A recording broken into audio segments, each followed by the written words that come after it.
Hello students, welcome back to my channel. আজকের ভিডিওতে আমি ক্লাস 10 ম্যাথসের এক্সারসাইজ 1.1-এর কোয়েশ্চেন নাম্বার 2 সলভ করব। এর আগের ভিডিওতে আমি নাম্বার 1-এর সবগুলো করে দিয়েছি। তোমরা যারা ভিডিওটি দেখোনি, ডেসক্রিপশনে লিঙ্ক দিয়ে দেবো, তোমরা দেখে নেবে। তো চলো শুরু করা যাক। সলিউশন। প্রথমে আমরা কোয়েশ্চেনটা পড়ে নেব। দেখাও যে কোনো ধনাত্মক ও যুগ্ম অখণ্ড সংখ্যার আকার 6q+1 অথবা 6q+3 অথবা 6q+5। এখানে কিউ একটি অখণ্ড সংখ্যা। তো বলেছে যে আমাদের দেখাতে হবে যে কোনো কি ধনাত্মক ও যুগ্ম, এই কথাটা ফলো রাখবে। অযুগ্ম বলছে অখণ্ড সংখ্যার আকার কি 6q+1, 6q+3, 6q+5, এটা আমাদের দেখাতে হবে। তো আমি তোমাদেরকে বলে দিচ্ছি যে এই এক্সারসাইজের কোয়েশ্চেন নাম্বার 2, কোয়েশ্চেন নাম্বার 4 আর 5 একই ধরনের অঙ্ক। এই ধরনের অঙ্কের মধ্যে প্রথমেই আমাদের লিখতে হবে,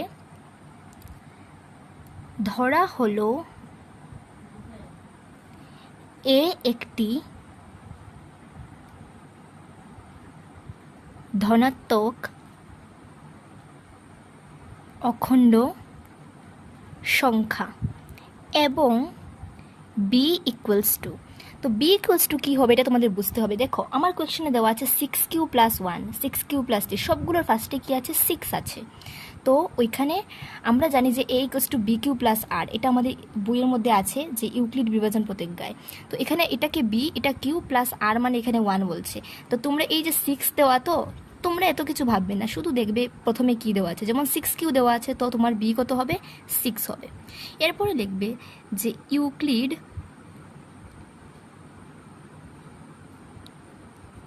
বিভাজন প্রতিজ্ঞা মতে কি বলেছিলাম আমি, a ইকুয়ালস টু bq+r। বুঝতে পেরেছো?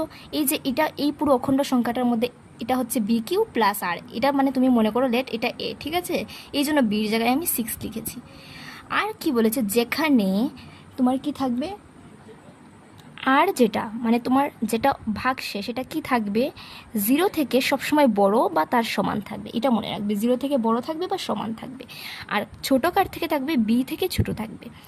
বুঝতে পেরেছো? এটা তোমাদের শিখতে হবে। এটা হচ্ছে তোমার বুকের মধ্যে পেয়ে যাবে, এটা তোমরা a ইকুয়ালস টু bq+r, আর যেখানে তোমার আর কি হবে, 0 থেকে ছোট হবে, বড় হবে বা সমান হবে, আর বি থেকে ছোট হবে। তো এখানে তোমার বি কত, 6।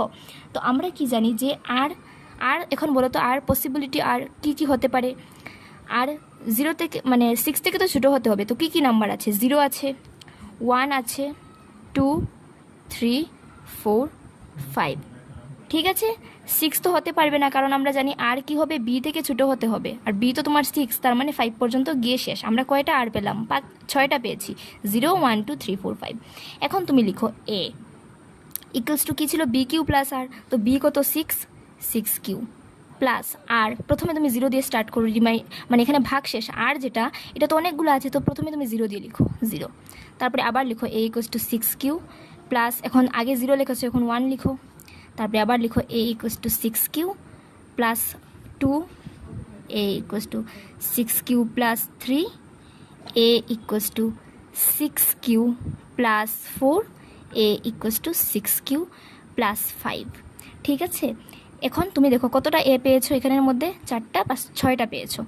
সবগুলো তো হবে না, তোমার আকার কি বলেছে, 6q+1 হবে, 6q+3 হবে, আর 6q+5 হবে। কার আকার, ধনাত্মক অযুগ্ম অখণ্ড সংখ্যার। এখন আমাকে বলো তো 6q+0 মানে কত, 6q। তো 6q কি কোনোদিন অযুগ্ম হতে পারবে নাকি, কখনো অযুগ্ম হবে নাকি? অবশ্যই হবে না, কারণ কিউকে তুমি যে কোনো ভ্যালু নেও না। মনে করো তুমি q1, তখন এটা 6, একটা যুগ্ম সংখ্যা। মনে করো q2, তাহলে কত, 6 দুগুণা 12, তাহলেও এটা যুগ্ম সংখ্যা। তার মানে এটা কখনো অযুগ্ম হতে পারবে না।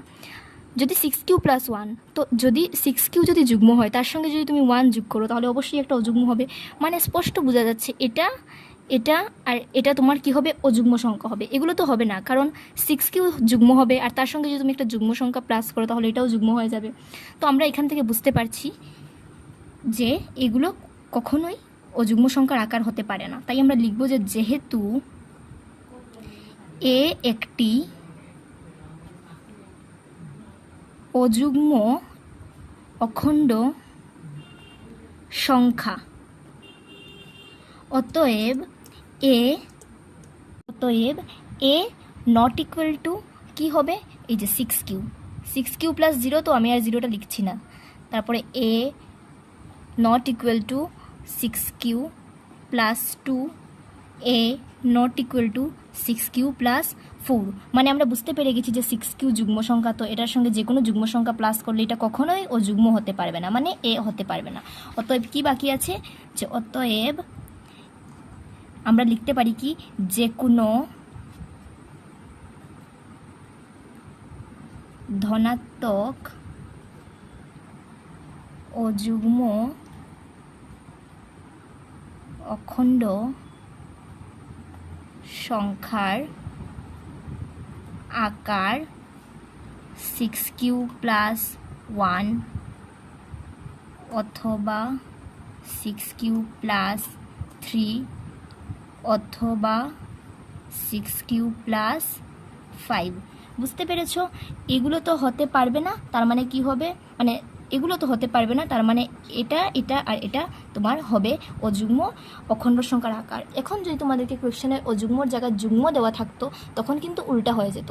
তখন কি হতো, তখন তোমাদের এই যে 6q প্লাস 0 এটা হতো, এটা হতো আর এটা হতো। কিন্তু যেহেতু কোয়েশ্চেনে অযুগ্ম দেওয়া, তাই কি হবে 6q প্লাস 1, 6q প্লাস 3 আর 6q প্লাস 5। বুঝতে পেরেছো? নেক্সট কোয়েশ্চেন নাম্বার 3 কি বলছে দেখো, একটি সামরিক প্রদর্শনীতে 616 জন সৈনিকের একটি দল 32 জন যন্ত্রবাদক সৈনিক দলের পেছনে সারিবদ্ধভাবে শৃঙ্খলাবদ্ধ হয়ে গমন করে। যদি দল দুটো সমান সংখ্যক স্তম্ভে বিভক্ত হয়ে গমন করতে হয় তাহলে তাদের শৃঙ্খলাবদ্ধভাবে গমন করার জন্য সর্ববৃহৎ স্তম্ভের সংখ্যা কত? তো কি বলেছে যে 616 জন সৈনিকের একটা দল আছে, যারা কি করছে, এই 32 জন যন্ত্রবাদক সৈনিক দলের পেছন পেছন কি করছে, যাচ্ছে। ঠিক আছে, তো বলেছে তাদের দুইজনেরই, মানে এই 616 জনের যে টিমটা আছে আর 32 জনের যে টিম আছে, ওইখানে কি বলেছে যে সর্ববৃহৎ স্তম্ভ কি হবে, সমান সংখ্যক হতে হবে। এখানে যতটা স্তম্ভে যাচ্ছে এখানে অতটা স্তম্ভেই যেতে হবে। তো সর্ববৃহৎ স্তম্ভের সংখ্যা কত? তো সর্ববৃহৎ বলেছে, এখান থেকে আমরা ক্লিয়ারলি বুঝতে পারছি কি করতে হবে, তাদের গোসাগু বের করতে হবে, এই দুইটা নাম্বারের গোসাগু নিতে হবে। তো আমরা লিখে নেব সর্ববৃহৎ স্তম্ভের সংখ্যা, অর্থাৎ তাদের গোসাগু নির্ণয় করতে হবে। তো আমরা কিভাবে গোসাগু নির্ণয় করব? ইউক্লিড বিভাজন প্রতিজ্ঞা ব্যবহার করে।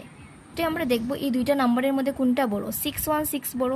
তো আমরা লিখব যে 616 ইজ গ্রেটার দেন 32। ঠিক নাম্বার 1-এর অঙ্কগুলোর মতো যেরকম গোসাগু নিয়েছিলাম এখানে মানে সেম। তো 616 ইকুয়ালস টু 32 দিয়ে আমার এটাকে রাফে ডিভাইড করতে হবে। তো 616 32 দিয়ে কয়বার যাবে, এটা একবার যাবে, এখানে হবে 32। তো এখানে কত থাকবে, মাইনাস করলে 29 থাকবে। তারপরে এই 6 নামবে, এখন কয়বার যাবে, 9 বার যাবে। তো 288 হবে 9 দিয়ে এটাকে ইন্টু করলে। তো ভাগশেষ কত থাকছে, 8 থাকছে।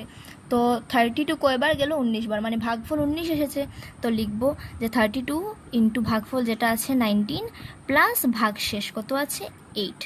ঠিক আছে, এখন কি করব, এটা প্রথমে যেটা আছে আগে যেটা দিয়ে আমরা ভাগ করেছিলাম এখন ওইটাকে ভাগ করব কি দিয়ে, আগে যেটা ভাগশেষ এসেছে ওইটা দিয়ে। তো 8 দিয়ে যদি 32কে ভাগ করি, 32কে 8 দিয়ে ডিভাইড করলে কি আসবে, 4, 4টা 32। তো 0 এসে গেছে ভাগশেষ। তো লিখব যে 8 ইন্টু 4 মানে 8 ইন্টু যেটা ভাগফল সেটা প্লাস ভাগশেষ মানে 0। তো লিখবে ভাগশেষ 0 হয়ে গেছে, তার মানে আমাদের গোসাগু এসে গেছে। তো লিখবে অতএব নির্ণেয় গোসাগু ইকুয়ালস টু কত, 8। এখানে যেটা থাকে এটা।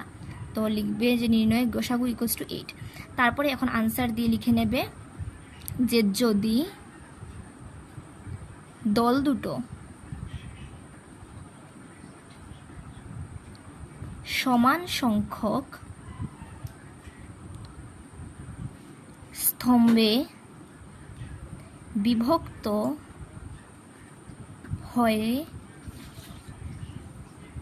গমন করে